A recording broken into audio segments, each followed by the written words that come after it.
చీరాల మాజీ ఎమ్మెల్యే ఆమంచి కృష్ణమోహన్ కథ ఇక కంచికేనా?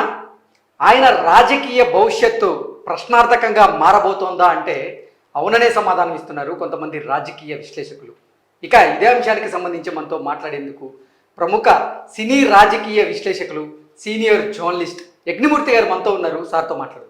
Sir hi. Sir hi sir, Chirala మాజీ ఎమ్మెల్యే ఆమంచి కృష్ణమోహన్ గారి కథ ఇక కంచికేనా? ఆయన రాజకీయ భవిష్యత్తు ప్రశ్నార్థకంగా మారబోతోందా అంటే ఏం చెప్తారు సార్? 2014లో ఆయన స్వతంత్ర అభ్యర్థిగా గెలిచి అవును హిస్టరీ ఉంది ఆయనకి. అవును 2019లో ఆయన ఓడిపోవడం జరిగింది. ఓడిపోయిన తరువాత జగన్మోహన్ రెడ్డికి దూరంగా ఉంటూ వచ్చారో, జగన్మోహన్ రెడ్డి ఈయన దూరంగా పెట్టారో తెలియదు. కానీ 2000 అంటే రానున్న సార్వత్రిక ఎన్నికల్లో చీరాల అసెంబ్లీ నియోజకవర్గానికి సంబంధించినటువంటి సీటు కర్ణం బలరాంకి ఇవ్వబోతున్నారు అంటూ కూడా ఒక వార్త ఇప్పుడు సోషల్ మీడియాలో చక్కర్లు కొడుతున్న నేపథ్యంలో ఏంటి ఇక ఆమంచి కృష్ణమోహన్ గారి భవిష్యత్తు ప్రశ్నార్థకమేనా అంటే ఏం చెప్తారు? చీరాల నియోజకవర్గం సంబంధించి బలమైన నాయకుల్లో ఆమంచి కృష్ణమోహన్ ఒకరు. మీరు చెప్పినట్లు 2014లో ఆయన ఒక స్వతంత్ర అభ్యర్థిగా బరిలో టీడీపీ ఉంది, వైసీపీ ఉంది. అయినప్పటికీ కూడా నవోదయం పార్టీ అని చెప్పేసి ఆ పార్టీ తరఫున తనదే ఆ పార్టీ ఇండిపెండెంట్ అభ్యర్థిగా పోటీ చేసి గెలిచారు ఆయన. సో గెలిచి ఆ తర్వాత ఈ పార్టీలో చేరారు. ఇది తెలుగుదేశం పార్టీలో ఆ పార్టీని కూడా విలీనం చేశారు. అవును చేశారు. మళ్ళీ ఎన్నికలకు ముందు 2019 ఎన్నికలకు ముందు ఫిబ్రవరి ఆ టైంలో అనుకుంటా ఆయన మళ్ళీ వైసీపీలో జాయిన్ అయ్యారు. కానీ మొత్తం వైసీపీ గాలి వీసినా గానీ చీరాల్లో మాత్రం కరణం బలరాం చేతిలో ఓడిపోయారు. బలరాం అప్పుడు టీడీపీ. సో ఆ తర్వాత ఎన్నికల్లో గెలిచిన తర్వాత బలరాం వైసీపీలో రావడం మనకు అందరికీ తెలుసు. ఎప్పుడైతే బలరాం వైసీపీలోకి వచ్చారో ఈయన ప్రాధాన్యం తగ్గిపోతూ వచ్చింది పార్టీలో, వైసీపీలో. సో అప్పటి నుంచి ఆయన్ని జగన్ పక్కన పెడుతూ వచ్చారు. చీరాల వద్దు, నువ్వు కావాలంటే పర్చూరు తీసుకో అని చెప్పి పర్చూరుకి ఇన్ఛార్జిగా వేశారు. ఈయనకి పర్చూరుకి వెళ్ళడం ఇష్టం లేదు. ఈయన బలమంతా పట్టంతా కూడా చీరాల నియోజకవర్గం. ఎందుకంటే ఆ ప్రాంతం వాడు కాబట్టి, అక్కడ లోకల్ కాబట్టి, పందిలపల్లి వాస్తవ్యుడు ఆయన కాబట్టి చీరాలే కావాలని చెప్పేసి అన్నారు. ఇప్పుడు ఏమైంది, ఆ పర్చూరు నియోజకవర్గం ఇన్ఛార్జి బాధ్యతలను కూడా ఆయన తప్పించేసేసి ఎడం బాలాజీ అని ఆయన తీసుకొచ్చారు. సో ఆయన యాక్చువల్గా యుఎస్లో ఉంటున్నారు. సో పర్చూరులో ఆయన నిలబెట్టడం కోసం ఆయన తీసుకొచ్చారు. ఇప్పుడు మరి ఏం చేయబోతున్నారు ఆమంచి కృష్ణమోహన్ అనేది నిజంగా అందరికీ ఒక ప్రశ్నార్థకంగా ఉంది. ఆయనకు కూడా దిక్కుతోచని స్థితిలో ఉన్నారని చెప్పేసి చెప్తున్నారు. ఎందుకంటే ఈసారి ఆల్రెడీ వైసీపీలో ఉన్నటువంటి బలరాం లేదా ఆయన కుమారుడు వెంకటేష్ అంటే బలరాం తను తప్పుకొని కుమారుడికి ఆ సీటు ఇప్పించాలని చెప్పేసి ఆయన ప్రయత్నం చేస్తున్నారు. వెంకటేష్ కూడా ఉత్సాహంగా ఉన్నాడు. సో ఒక యువకుడికి ఇస్తే ఇంకా బెటర్గా ఉంటుందని తను కూడా, వైసీపీ నాయకులు కూడా, జగన్ కూడా అనుకుంటున్నట్టుగా చెప్పుకుంటున్నారు. మరి టీడీపీలోకి వచ్చే అవకాశం లేదు ఆమంచి కృష్ణమోహన్. ఈ మధ్య రీసెంట్ గానే ఇంకోలో జరిగినటువంటి బహిరంగ సభలో ఆమంచిని టార్గెట్ చేసి చంద్రబాబు నాయుడు ఆయన విమర్శిస్తూ మాట్లాడిన విషయం అందరికీ తెలుసు అక్కడ. సో ఆయనకి టీడీపీలో ద్వారాలు మూసుకుపోయి ఉన్నాయి వెళ్ళటానికి. సో మళ్ళీ ఇండిపెండెంట్గా ఒకవేళ వైసీపీ కనుక బలరాంకో లేకపోతే వెంకటేష్కో ఇస్తే, సో తను మళ్ళీ ఇండిపెండెంట్గా 2014లో ఎలా అయితే కంటెస్ట్ చేశారో అదేవిధంగా ఆయన అక్కడికి వెళ్ళే అవకాశాలు, ఇండిపెండెంట్గా పోటీ చేసే అవకాశాలు ఉండొచ్చు అని చెప్పేసి అంటున్నారు. యజ్ఞమూర్తి గారు, రానున్న సార్వత్రిక ఎన్నికల్లో చీరాల అసెంబ్లీ నియోజకవర్గం నుంచి గనక ఆమంచి కృష్ణమోహన్ గారు మళ్ళీ స్వతంత్ర అభ్యర్థిగా పోటీ చేస్తే అక్కడ హేమాహేమీలు పోటీ చేసే అవకాశం అయితే కనపడుతూ ఉంది. పొత్తులో భాగంగా అక్కడ టీడీపీ పోటీ చేయబోతుంది. వైసీపీ అభ్యర్థిగా కర్ణం బలరాం గారు లేకపోతే కర్ణం వెంకటేష్ గారు పోటీ చేయబోతున్నారు. వీళ్ళని ఢీ కొట్టి ఈయన గెలవగలరా? ఆ పరిస్థితి ఉందా? అక్కడ గ్రౌండ్ లెవెల్లో ఈరోజు పరిస్థితి ఏంటంటే చీరాల నియోజకవర్గంలో ఎక్కువ బీసీకి సంబంధించినటువంటి ఓటర్లు ఎక్కువ అక్కడ. అది కూడా చేనేత సామాజిక వర్గం వాళ్ళు ఎక్కువగా ఉన్నారు. సో అందువల్ల చేనేత వర్గానికి సంబంధించి కనుక ఛాన్స్ కనుక ఇస్తే ఈసారి గెలిచే అవకాశాలు ఉంటాయని ఒక వాదన వినిపిస్తూ ఉంది. సో ఏదేమైనా టీడీపీకి ఈసారి అవకాశాలు వైసీపీకి మించి ఉన్నాయని చెప్పేసి టీడీపీ అక్కడ బలంగా ఉందంటూ కూడా బలంగా ఉంది. కాకపోతే ఇప్పుడు మొదటి దశలో అక్కడ కంటెస్టెంట్ ఎవరనేది ప్రకటించాల టీడీపీ.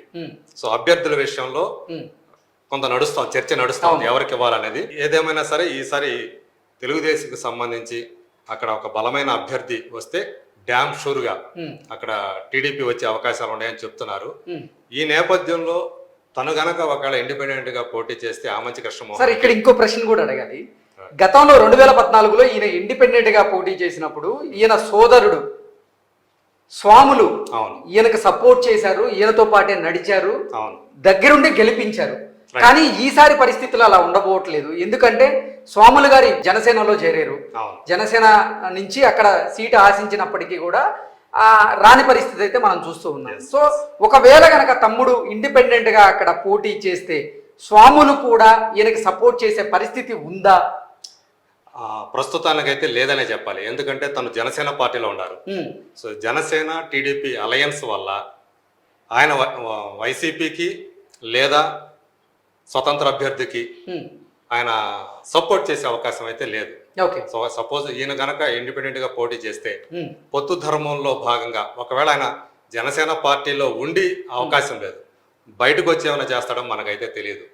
సో తను కూడా వేరే ప్రాంతం అంటే చీరాల అనేది జనసేనకు లేదు కాబట్టి అలయన్స్ లో తను అలయన్స్ లో వచ్చి ఆ ప్రాంతంలోనే ప్రకాశం జిల్లాలో బాపట్ల జిల్లాలో ఏదైనా సరే జనసేన కనుక ఇస్తే అక్కడ పోటీ చేయాలని చెప్పేసి తను అనుకుంటున్నట్టుగా స్వాములు అనుకుంటున్నట్టుగా మనకు సమాచారం. కాబట్టి ఆయన తమ్ముడికి సపోర్ట్ చేసే అవకాశం అయితే కనిపించట్లేదు.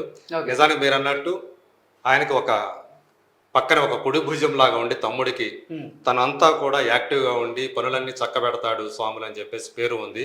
ఇప్పుడు ఆయన జనసేనలోకి రావటం వల్ల చాలా వరకు బలహీనపడినట్లే, ఆయన బలం తగ్గిపోయినట్లే ఆమంచికి. సో ఇప్పుడు ఏంటి అనేది ఆయన కూడా ఏం చేయాలో తేల్చుకోలేని పరిస్థితిలో ఉన్నాడు. కొన్ని ఆరోపణలు కూడా ఉన్నట్టున్నాయండి ఈయన మీద. అంటే ఇసుక త్రవ్వకాలు జరిపిస్తున్నారని, నెక్స్ట్ భారీ అవినీతికి పాల్పడ్డారని, కొన్ని స్కాములు ఉన్నాయి ఇతని పేరు మీద అని, రౌడీ షీట్ కూడా ఉంది. కొంతమంది అంటే ఈయనకు అనుకూలంగా పనిచేయని వారిని బెదిరిస్తారు, వాళ్ళ మీద దాడులైనా చేయిస్తారు అంటూ కూడా కొన్ని ఆరోపణలు ఉన్నాయి. ఆ ఆరోపణలో వాస్తవం ఉందా? మీరేవైతే చెప్పారో ఆరోపణలు అనే చెప్పి అవే ఆయనకి ఈరోజు ప్రతికూలంగా మారాయి. ఆయనకి ఒక వైసీపీలో కానీ ఇప్పుడు వైసీపీలో కానీ అంతకుముందు తెలుగుదేశం పార్టీలో ఉన్నప్పుడు కానీ ఆయన మీద ఫిర్యాదులు చాలా పార్టీ అధిష్టానానికి వెళ్ళిన సందర్భాలు చాలా ఉన్నాయి. సో మీరు అన్నట్టు కొంతమంది మీద భౌతిక దాడులు కూడా ఆయన చేయించారు మనుషుల చేత. ముఖ్యంగా నాగార్జున రెడ్డి అని చెప్పేసి ఒక జర్నలిస్టు మీద జరిగిన దాడులు, చీరాల్లో జరిగిన దాడులు, ఆయన్ని చావబాదటం, అదంతా కూడా ఆయన చాలా మైనస్ అయింది ఆ టైంలో. సో అట్లా అంటే తన మాట వినని వాళ్ళని బలవంతంగా లొంగ తీసుకుంటారని చెప్పేసి, అలాగే భూముల స్వాధీనం అక్రమంగా చాలా స్వాధీనం చేసుకున్నారని, అట్లాగే ఇసుక తవ్వకాలు మీద ఆయన అజమాయిషి, ఆయన కనుసల్లో మొత్తం అంతా కూడా ఆ దందా నడిచేదని, ఇట్లాంటి ఆరోపణలన్నీ కూడా అభియోగాలన్నీ కూడా ఆయన మీద ఉన్నమాట మాత్రం వాస్తవం. ఇవంతా కూడా ఆయనకి కొంత ప్రజా వ్యతిరేకతకి కారణమైంది. బట్ కొన్ని పనులు చేసినప్పటికీ కూడా ఆయన అంటే డెవలప్మెంట్ విషయాల్లో, రోడ్డు వైడనింగ్ ఇట్లాంటి విషయాల్లో ఆయన నిక్కచ్చిగా వ్యవహరించి చేసినప్పటికీ కూడా ఏవైతే ఆయన ఈ పనులన్నీ చేశారో కూడా ఇసుక అక్రమ తవ్వకాలు, ఇసుక దందా, అలాగే అక్రమ స్వాధీనాలు, దురాక్రమణలు, భూముల దురాక్రమణలు, ఇట్లాంటి అభియోగాలు ఆరోపణలు ఆయన మీద ఉన్నాయి. ఇవన్నీ కూడా చాలా వరకు ఆయన వ్యతిరేకతకు కారణమయ్యాయి. అందువల్లే ఆయనసారి లాస్ట్ టైం 2019లో ఆ భూమిలో కూడా ఆయన చీరాల నుంచి ఓడిపోవడం జరిగింది. సో అది ఇప్పుడు ప్రస్తుతం ఉన్న పరిస్థితి. అంటే ఆయన భవిష్యత్తు ప్రశ్నార్థకమే, కింగ్ కర్తవ్యం అంటారు కదా, అదే పరిస్థితి ఉంది. ఏం చేస్తారని జనాలు కూడా ఎదురు చూస్తూ ఉన్నారు. ఆయన ఏం చేయబోతున్నారు, వైసీపీకి టికెట్ ఇవ్వకపోతే వైసీపీ తరఫున టీడీపీలోకి వచ్చే అవసరం, ఒకవేళ కాంగ్రెస్ లోకి వచ్చే అవకాశం ఉందా?